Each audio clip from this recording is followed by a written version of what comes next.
Hi friends, welcome to Shami's kitchen. എല്ലാവർക്കും സുഖമാണല്ലോ. വളരെയധികം ഔഷധ ഗുണങ്ങൾ അടങ്ങിയിട്ടുള്ള എള്ളും മാവലും ചേർന്നിട്ടുള്ള ഒരു കർക്കിടക സ്പെഷ്യലാണ് കേട്ടോ നമ്മളിന്ന് തയ്യാറാക്കുന്നത്. അപ്പോൾ ഈ വീഡിയോ ഇഷ്ടമായാൽ ഇതൊന്ന് ലൈക്ക് ചെയ്യാനും കൂടെ തന്നെ സബ്സ്ക്രൈബ് ചെയ്യാനും ആ തൊട്ടടുത്ത് കാണുന്ന ബെല്ലൈക്കനിൽ ഓൾ മറക്കാതെ കൂടെ ഒന്ന് പ്രസ് ചെയ്തേക്കണേ. എന്നാൽ ശരി, എന്തെങ്ങനെയാണ് തയ്യാറാക്കുന്നത് വേഗം ഒന്ന് കണ്ടു നോക്കാം. അപ്പോൾ ഇതിന് വേണ്ടിയിട്ട് ആദ്യം നമുക്ക് വേണ്ടത് എള്ളാണ്. ഞാനിപ്പോൾ കറുത്ത എള്ളാണ് എടുത്തിട്ടുള്ളത്. 2 കപ്പ് നിറയെ നമുക്ക് എള്ള ആവശ്യമായിട്ടുണ്ട്. അതൊരു ബോളിലേക്ക് ചേർക്കാവുന്നതാണ്.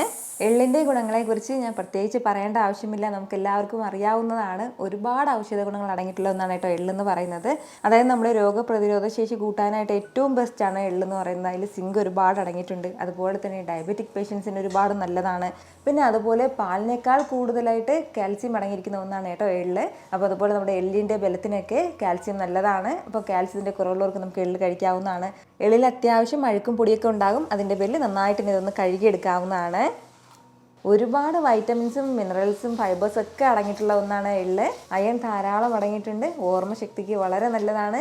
നമ്മുടെ ഡ്രൈ സ്കിന്നിന് വളരെ നല്ലതാണ്. അതായത് വരണ്ട ചർമ്മത്തിനൊക്കെ വളരെ ബെസ്റ്റ് ആയിട്ടുള്ള ഒന്നാണ് കേട്ടോ എള്ളെന്ന് പറയുന്നത്. ഇങ്ങനെ നമുക്ക് എള്ളിനെക്കുറിച്ച് ഒരുപാട് കാര്യങ്ങൾ പറഞ്ഞു പോകാവുന്നതാണ്. ഒത്തിരി ഗുണങ്ങൾ അടങ്ങിയിട്ടുള്ള ഒന്നാണ് എള്ളെന്ന് പറയുന്നത്.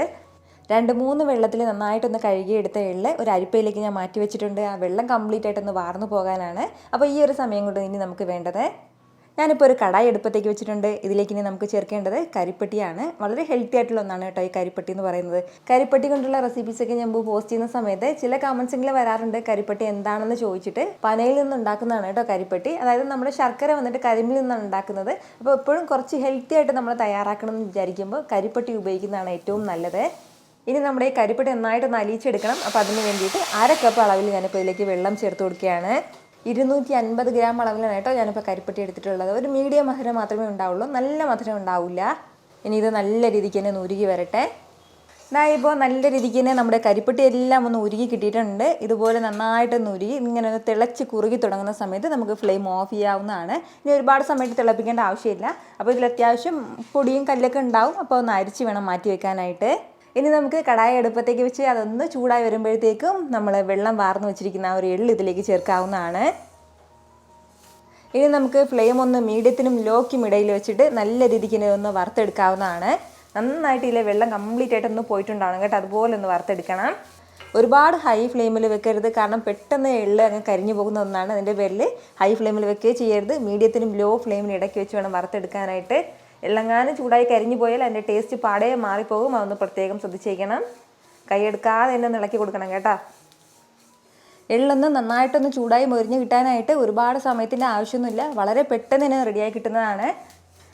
ഇപ്പോൾ നമ്മുടെ എള്ളെല്ലാം നന്നായിട്ട് ഇങ്ങനെ ഒന്ന് പൊട്ടി തുടങ്ങിയിട്ടുണ്ട്.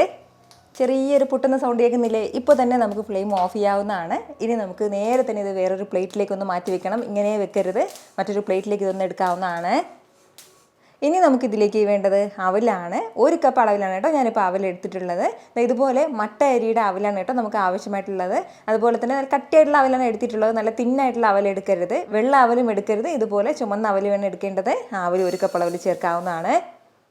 ഇനി നമ്മുടെ ഈ അവലും നന്നായിട്ട് ഇങ്ങനെ വറുത്തെടുക്കാവുന്നതാണ്. നമ്മൾ കയ്യിലേക്ക് അവലെടുത്തിട്ട് ചെറുതായിട്ടൊന്ന് പ്രസ് ചെയ്തെടുക്കുമ്പോൾ ഒന്ന് പൊടിഞ്ഞ് വരും. ആ ഒരു സ്റ്റേജ് വരെ നമ്മളൊന്ന് വറുത്തെടുക്കണം. നല്ലൊരു ഫ്ലേവർ വന്ന് തുടങ്ങുമ്പോൾ തന്നെ അവൽ വറുത്തിട്ടുണ്ടാവും. അവൽ വറുക്കുമ്പോഴും ഫ്ലെയിം മീഡിയത്തിൽ തന്നെ വെച്ചിരിക്കാം, ഹൈയിൽ വെക്കരുത്. കുറഞ്ഞ ഫ്ലെയിമിലിട്ടിട്ട് നമ്മുടെ അവൽ നല്ല രീതിക്ക് തന്നെ ഞാനൊന്ന് വറുത്തെടുത്തിട്ടുണ്ട്. നമ്മൾ അവൽ ഇതുപോലെ ചെറുതായിട്ടൊന്ന് പ്രസ് ചെയ്യുമ്പോൾ തന്നെ ഇങ്ങനെ പൊടിഞ്ഞ് പോകുന്ന ഒരു സൗണ്ട് കേൾക്കുന്നില്ലേ? നല്ലതുപോലെ തന്നെ ക്രിസ്പി ആയിട്ട് വന്നിട്ടുണ്ട്. അപ്പോൾ ഇത്രയും ആയിക്കഴിഞ്ഞാൽ അവൽ നമുക്ക് വറുത്ത് മാറ്റാവുന്നതാണ്. ഇനി നമുക്ക് കടായിലേക്ക് 1 ടേബിൾ സ്പൂൺ അളവിൽ നെയ്യ് ചേർത്ത് കൊടുക്കാം. നെയ്യ് തന്നെ ചേർക്കണം കേട്ടോ, വേറെ എണ്ണകളൊന്നും ചേർക്കരുത്. കൂടെ ഇതിലേക്ക് നമുക്ക് വേണ്ടത് ചിരകിയ തേങ്ങയാണ്. നല്ല ഫ്രഷ് ആയിട്ട് ചിരകിയ 1 കപ്പ് തേങ്ങയാണ് കേട്ടോ ഞാനിപ്പോൾ എടുത്തിട്ടുള്ളത്.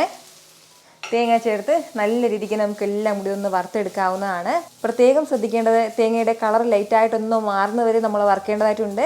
തേങ്ങയിൽ ആ ഒരു പച്ചപ്പ് വരാൻ പാടില്ല. തേങ്ങയിൽ ചെറിയ വെള്ളമില്ലേ, ആ വെള്ളത്തിൻ്റെ അംശം കംപ്ലീറ്റ് ആയിട്ട് നമ്മളൊന്ന് വറുത്ത് മാറ്റണം. കാരണം വെച്ചാൽ ഇത് കുറച്ചധികം ദിവസം നമുക്ക് പുറത്ത് തന്നെ സൂക്ഷിച്ച് കഴിക്കാൻ പറ്റുന്നതാണ്. അതുപോലെ തന്നെ ഫ്രിഡ്ജിലാണെന്നുണ്ടെങ്കിൽ ഒരുപാട് നാൾ നമുക്കിത് കേടാകാതെ സൂക്ഷിക്കാൻ പറ്റും. അപ്പോൾ തേങ്ങയിൽ ആ ഒരു നനവുണ്ടെങ്കിൽ പെട്ടെന്ന് അത് കേടായി പോകും. അതിൻ്റെ പേരിലാണ് നല്ലതുപോലെ വറുത്തെടുക്കണം എന്ന് പറയുന്നത്. ഒരല്പസമയം ഒന്ന് വറുത്ത് കൊടുത്തപ്പോഴത്തേക്കും നമ്മുടെ തേങ്ങയെല്ലാം നല്ലതുപോലെ തന്നെ ഒന്ന് മുരിഞ്ഞ് കിട്ടിയിട്ടുണ്ട്. ഇതുപോലൊന്ന് തേങ്ങയുടെ കളറൊക്കെ മാറി തുടങ്ങുമ്പോൾ പിന്നെ ചേർക്കേണ്ടത് നമ്മൾ അരിച്ച് മാറ്റി വെച്ചിരുന്ന ആ കരിപ്പട്ടിയുടെ ഒരു സിറപ്പാണ്. കരിപ്പട്ടി പാനിയും ചേർത്തിട്ട് എല്ലാം കൂടി നല്ല രീതിക്ക് ഒന്ന് യോജിപ്പിച്ച് കൊടുക്കാവുന്നതാണ്. നല്ല രീതിക്ക് തന്നെ ഇതെല്ലാം കൂടി ഒന്ന് ഇളക്കി കൊടുത്ത് ഇതുപോലെ ഒന്ന് തിളച്ച് തുടങ്ങുമ്പോഴത്തേക്കും പിന്നെ നമുക്കിതിലേക്ക് നമ്മുടെ എള്ളും അവലും വറുത്ത് ചേർക്കാവുന്നതാണ്.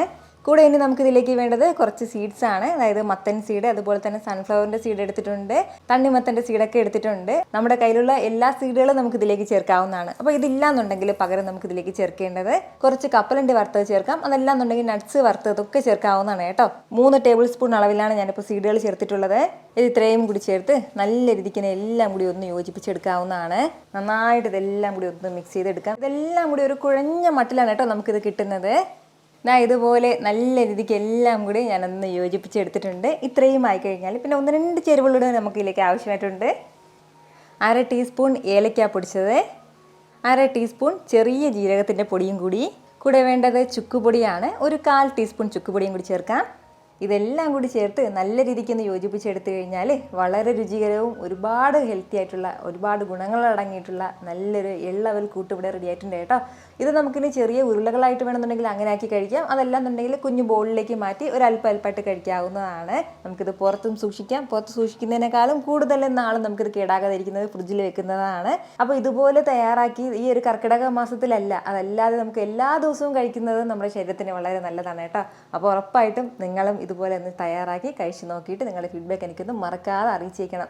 കാരണം നിങ്ങളുടെ ഫീഡ്ബാക്ക് കാണുമ്പോഴായിരിക്കും അത് മറ്റുള്ളവർക്ക് തയ്യാറാക്കി നോക്കണം എന്നുള്ളൊരു പ്രചോദനം ഉണ്ടാകുന്നത്. ഇത്ര എളുപ്പത്തിലും രുചികരമായിട്ടാണല്ലേ നമ്മൾ തയ്യാറാക്കി എടുത്തിട്ടുള്ളത്. അപ്പോൾ ഇത് ഇഷ്ടമായാൽ ഇതൊന്ന് ലൈക്ക് ചെയ്യാനും കൂടെ തന്നെ നിങ്ങളുടെ ഫ്രണ്ട്സിനും ഫാമിലിക്കും എല്ലാവർക്കും ഇതൊന്ന് ഷെയർ കൂടി ചെയ്ത് കൊടുത്തേക്കണം. ഇതുപോലുള്ള റെസിപ്പിക്ക് വേണ്ടിയിട്ട് നമ്മുടെ ഷാമീസ് കിച്ചൻ ചാനൽ ഫോളോ ചെയ്യാനും സബ്സ്ക്രൈബ് ചെയ്യാനൊന്നും ആരും മറക്കരുത്. വീണ്ടും നല്ലൊരു ഷാറ് വീഡിയോ ആയിട്ട് നാളെ കാണാം. അതുവരേക്കും എല്ലാവരും ഹാപ്പി ആയിട്ടിരിക്കുക, സന്തോഷമായിട്ടിരിക്കുക, എല്ലാവരും സേഫ് ആയിട്ടിരിക്കണം. Take care friends. ടാറ്റാ.